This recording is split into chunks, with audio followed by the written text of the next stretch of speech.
There are certain things that social workers do when they become my clients that lets me know immediately that they're not going to be successful as social workers. And so, you want to find out what those 5 things are? Well, stick around because we're going to get into it.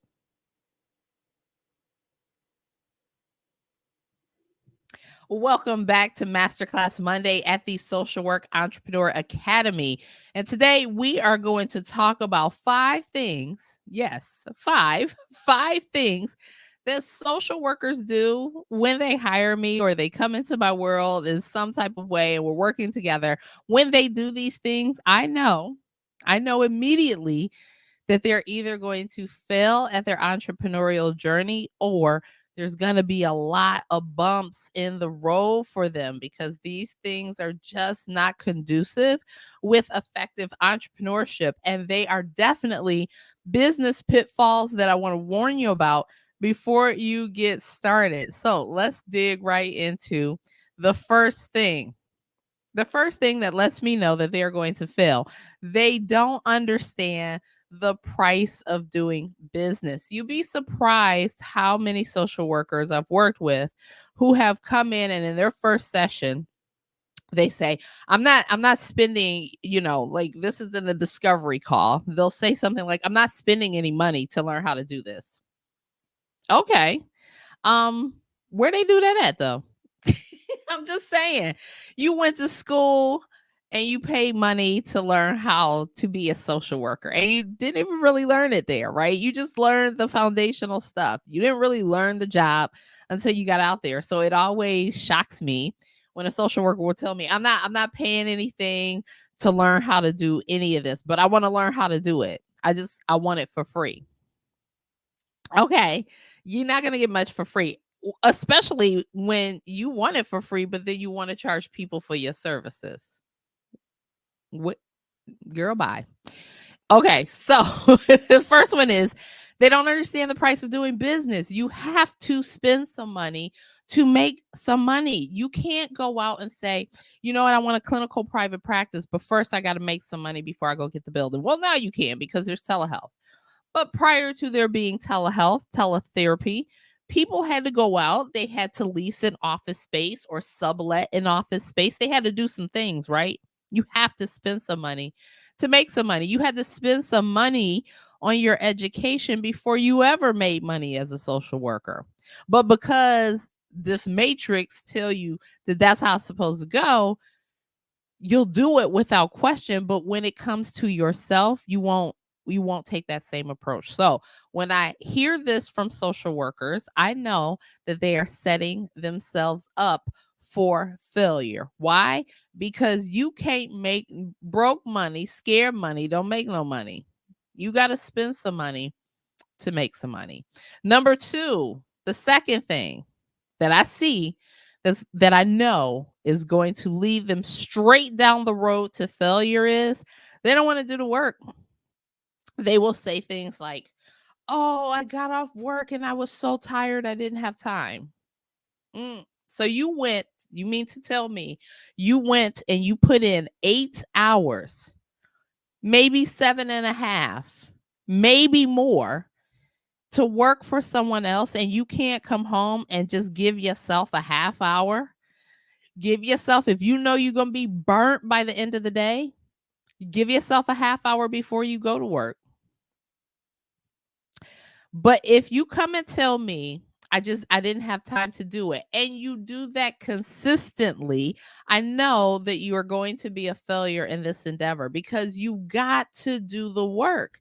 You got to do the work to change your life. Some of y'all went to school part-time and did your master's of social work full-time. How you did that, I don't know, because working and doing your MSW was impossible for me. I did not work the entire time. Now, that's a privilege to say. I get that, but and I realized people had to do it. They had no choice.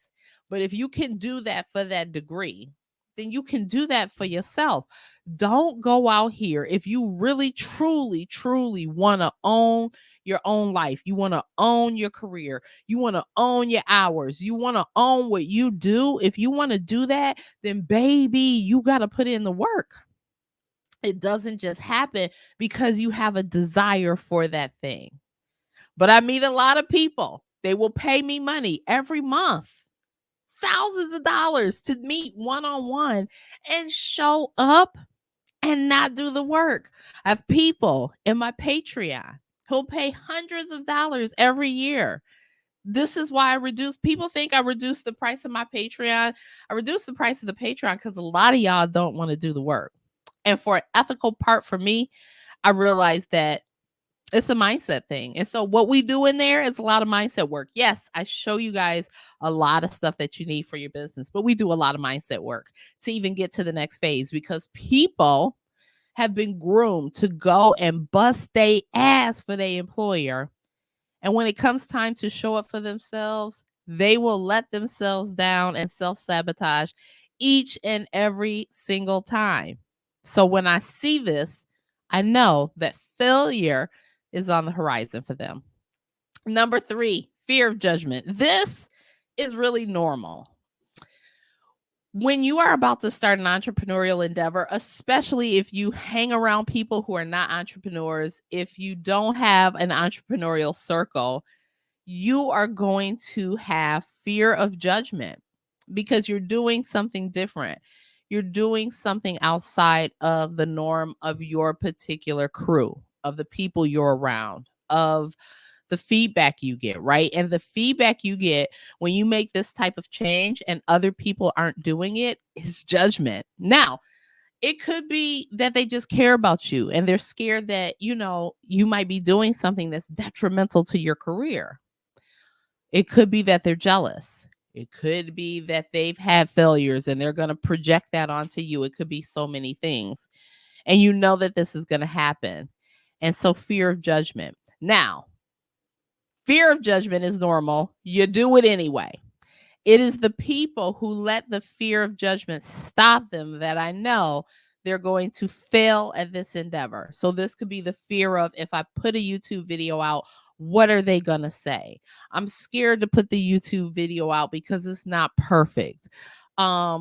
Somebody might, what if my coworkers find out? They might laugh at me. Like, you think you're in a Carrie movie. They're all going to laugh at me. No.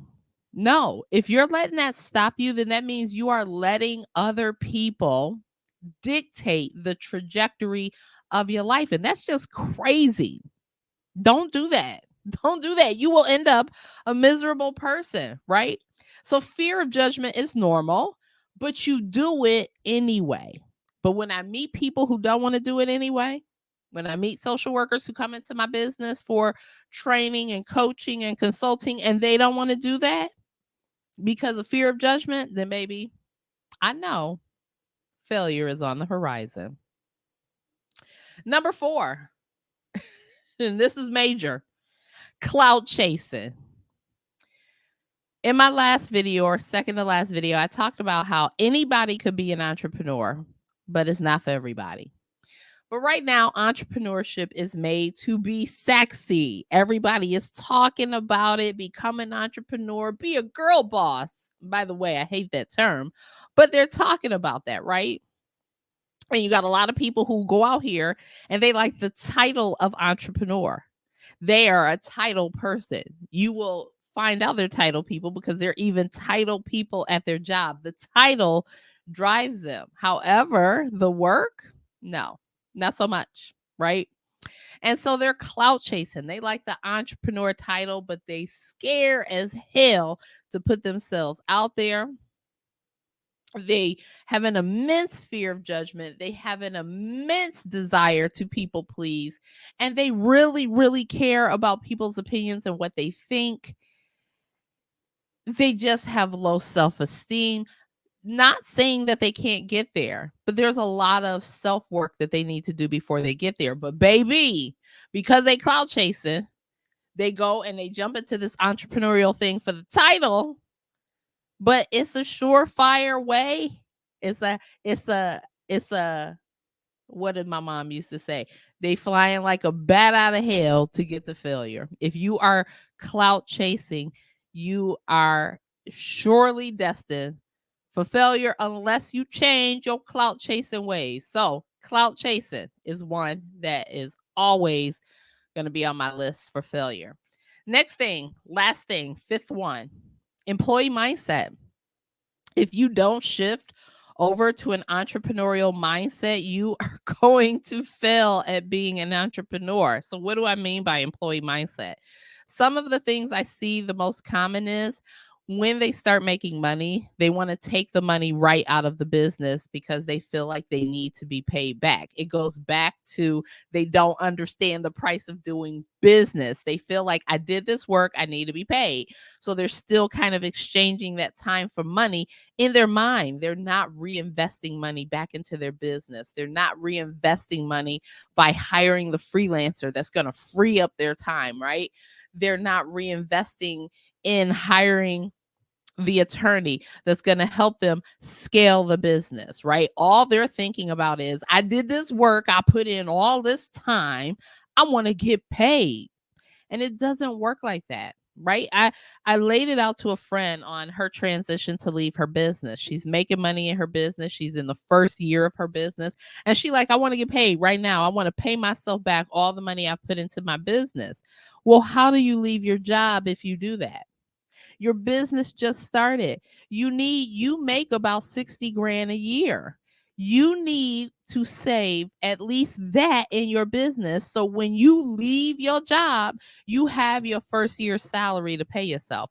But you need more than that because guess what? The business still has bills.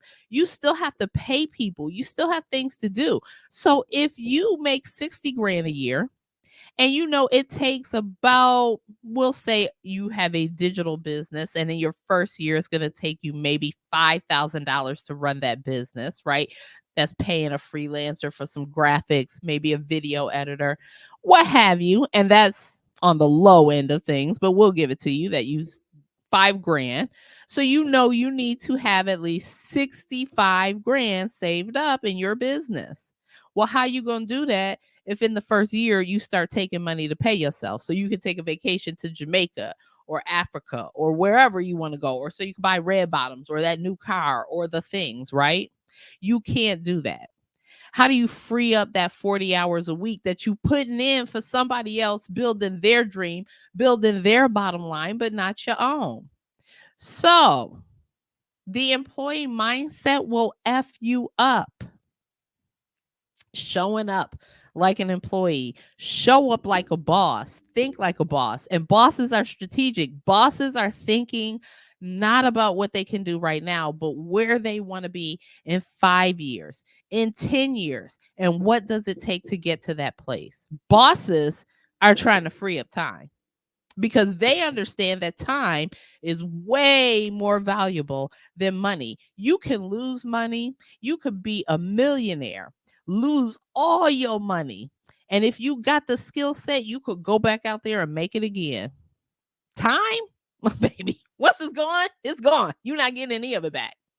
You're not getting any of it back. So with that being said, these are the 5 things I see people do, social workers do, that is a surefire way for them to fail. So don't do these things. And if you're ready to start your business, I have a guide that I've created for you, the Social Work Entrepreneur's Blueprint, launching your business in 2024. Go ahead and grab that